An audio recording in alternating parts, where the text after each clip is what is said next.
بسم اللہ الرحمن الرحیم.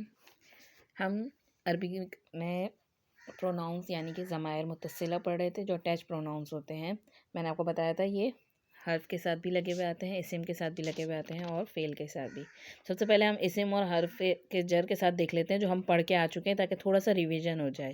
پھر اس کے بعد انشاءاللہ ہم اس کو فعل کے ساتھ دیکھیں گے کہ کس طریقے سے اٹیچ ہو کے آتے ہیں. اسم کے ساتھ میں نے آپ کو بتایا تھا ایسے ساتھ میں لگتے ہیں تو بالکل سیم ویسے جیسے حرف جر کے ساتھ ہوتے ہیں بالکل ویسے ہی ہوتے ہیں گے. آپ کو صاف پتہ چل جاتا ہے. جیسے رب ہے، اب رب کے اسم کے ساتھ آپ کوئی بھی ضمائر اٹیچ کریں تو اس کا اسی ہم حوالے سے بتا سکیں گے کہ رب کس کی طرف منسوب کیا جا رہا ہے. جیسے ربی ہے تو یا لگا ہوا ہے تو کیا ہے، متکلم کا واحد کا صیغہ ہے میرا رب، ربی میرا رب. اسی طریقے رسول ایک اسم ہے، اب رسول کے ساتھ میں نے یہاں پہ لگا ہوا ہے رسولکم، تم سب کا رسول. کم جو ہے حاضر کا صیغہ ہے اور یعنی سامنے کا حاضر کا اور جمع کا صیغہ، رسولکم تم سب کا رسول. اسی طرح دین، اب دین بھی ایک اسم ہے، اب اس کے ساتھ لگا ہوا ہے دینہم، ان سب کا دین. ہم جو ہے غائب کا جمع کا صیغہ ہے، دینہم ان سب کا دین.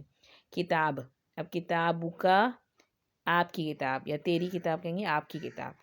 اور اسی طریقے سے قلم جو ہے، قلم بھی ایک اسم ہے، قلمہ اس کا قلم یعنی واحد کا غائب کا صیغہ ہے. بالکل سیم اسی طریقے سے ہم تمام حرف جر کے ساتھ اس کو پڑھ کے آئے ہیں. کوئی مشکل نہیں ہے، تھوڑا سا ایک ریویژن ہم کر لیں گے تو ہمارے برین میں بیٹھ جائے گا. تو انشاءاللہ تھوڑا سا ہم جب فعل کے ساتھ دیکھیں گے تو ہمیں اس میں جو کچھ چینجز آئی ہیں وہ ان کو ڈسکرائب کر لیں گے.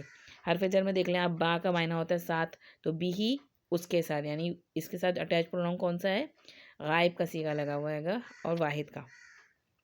لکم تم سب کے لیے، لام کا معنی کیا ہوتا ہے گا، لام حرف جر کا کے لیے، اور کم تم سب کے یعنی سامنے کا صیغہ ہے گا اور جمع کا صیغہ ہے، لکم تم سب کے لیے. فی کا مطلب ہوتا ہے گا میں، اور نا، فی نا کس کے لیے استعمال ہوتا ہے گا، جمع متکلم کے لیے یعنی متکلم کا جمع کا صیغہ ہے فی نا ہم سب میں. اسی طرح علی کا مطلب ہوتا ہے اوپر، اور علیکا کا سامنے ایک واحد کا صیغہ ہے گا آپ پر، علیکا آپ پر. اسی طرح ان کا معنی ہوتا ہے گا سے یا پھر بارے میں، جیسے ہم نے رضی اللہ عنہم پڑھا تھا صحابہ کرام کے بارے میں کہ وہ اللہ تعالیٰ راضی ہو گیا ان سب سے، رضی اللہ عنہم. تو یہاں پہ عنہم ان سب سے یا پھر ان سب کے بارے میں.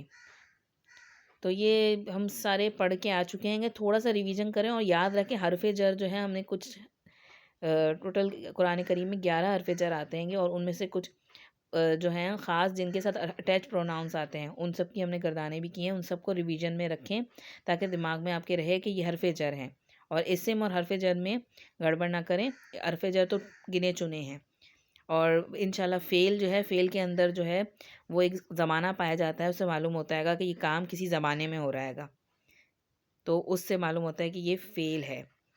اب انشاءاللہ ہم فعل کے ساتھ جب اٹیچ پروناؤنس پڑھیں گے تو آپ کو یہ کلیئر ہو جائے گا کہ ان میں اور اس میں تھوڑا بہت جو کہیں کہیں ڈفرینس آتا ہے گا وہ کیا ہے.